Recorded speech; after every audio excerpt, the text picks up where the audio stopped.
This poem is about the destiny of the oysters, of the walrus and the carpenter. The sun was shining on the sea, shining with all his might. He did his very best to make the billows smooth and bright. And this was odd, because it was the middle of the night. The moon was shining sulkily, because she thought the sun had got no business to be there after the day was done.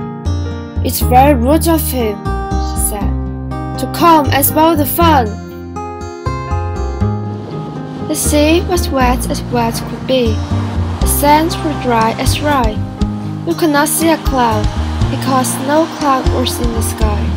No birds were flying overhead. There were no birds to fly. The walrus and the carpenter were walking close at hand.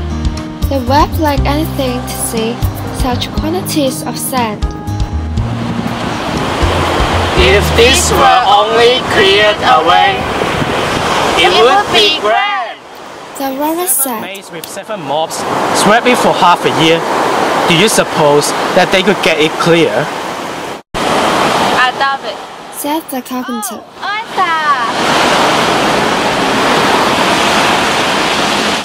Oh, oysters! Come and walk with us! The walrus did beseech. A pleasant walk, a pleasant talk along the briny bridge. We cannot do with more than 4 to give a hand to each. The eldest oyster looked at him, but never a word he said. The eldest oyster winked his eye and shook his heavy head, meaning to say he did not choose to leave the oyster bed. But 4 young oysters hurried up, all eager for the treat. Their coats were brushed, their faces washed, their shoes were clean and neat.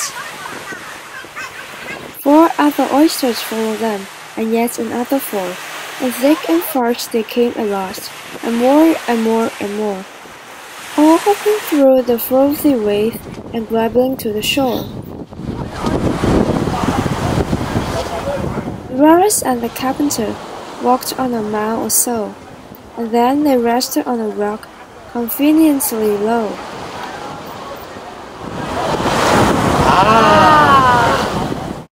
And all the little oysters stood and waited in a row.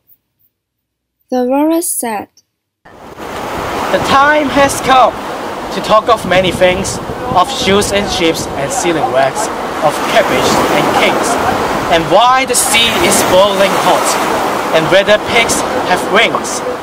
But wait a bit!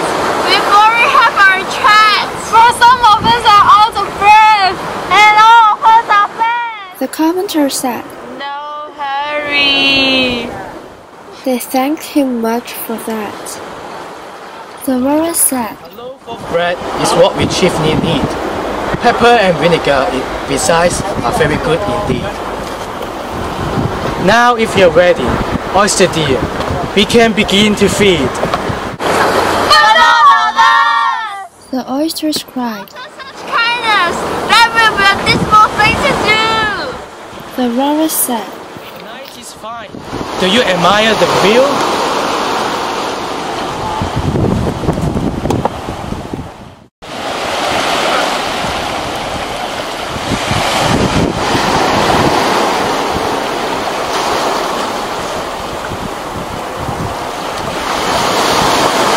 It was so kind of you to come, and you are very nice.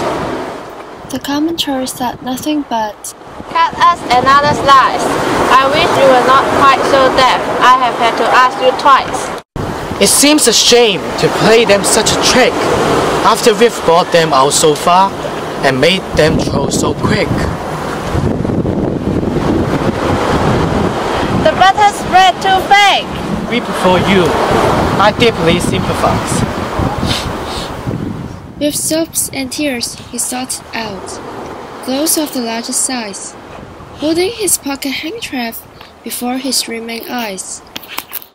Therefore, what happened to the oysters? Were they eaten by the walrus and the carpenter?